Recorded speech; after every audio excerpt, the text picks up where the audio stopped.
ഈ പറഞ്ഞു കേട്ടിട്ടുണ്ട് കിടക്കുന്നത്, അപ്പോൾ ഒരു സൈഡ് തിരിഞ്ഞ് അങ്ങനെയൊക്കെ ഉണ്ടല്ലോ ഒരു പഴയ കിടപ്പിനകത്ത് തീർച്ചയായിട്ടും കാര്യമുണ്ട്. എന്താന്ന് വെച്ചാൽ നമ്മൾ അത് 6 മാസം കഴിയുമ്പോഴാണ്, പ്രത്യേകിച്ചും 6 മാസം കഴിയുമ്പോഴത്തേക്ക് ഈ ഗർഭപാത്രം വളർന്ന് നമ്മുടെ പൊക്കിളുണ്ടല്ലോ, പൊക്കിളിന് മുകളിലേക്ക് വരും. അപ്പോൾ അങ്ങനെ വരുമ്പോൾ എന്താണ്, ഈ ഗർഭപാത്രത്തിൻ്റെ വെയിറ്റ്, കുഞ്ഞിൻ്റെ വെയിറ്റ്, ചുറ്റുമുള്ള വെള്ളത്തിൻ്റെ വെയിറ്റ്, മറുപിള്ളയുടെ വെയിറ്റ് എല്ലാം കൂടെ വയറ്റിലൊരു നമ്മളൊരു കല്ല് വെക്കുന്ന പോലെയാണ്. ഒരു 2-3 കിലോ ഉള്ള ഒരു കല്ലെടുത്ത് വെക്കുന്ന പോലെയാണത്.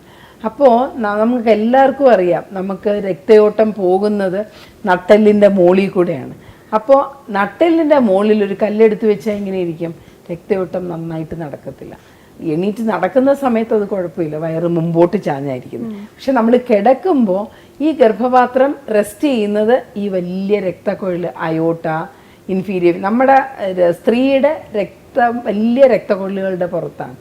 അപ്പോൾ രക്തയോട്ടം കുറച്ച് കുറയാൻ സാധ്യതയുണ്ട്. കാലിൽ നിന്ന് വരുന്ന രക്തയോട്ടം മുകളിലേക്ക് പോകുന്നത് കുറയാൻ സാധ്യതയുണ്ട്.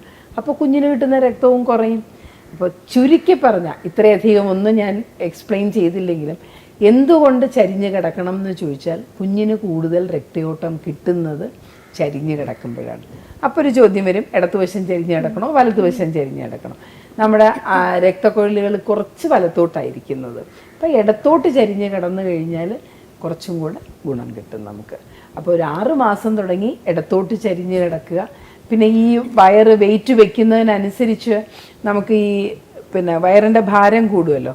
അപ്പോൾ ഒരു തലയണ വെച്ചിട്ട് ആ വെയിറ്റ് ഒന്ന് സപ്പോർട്ട് ചെയ്ത് കൊടുക്കുകയാണെങ്കിൽ അത് കുറച്ചും കൂടെ നല്ലതാണ്.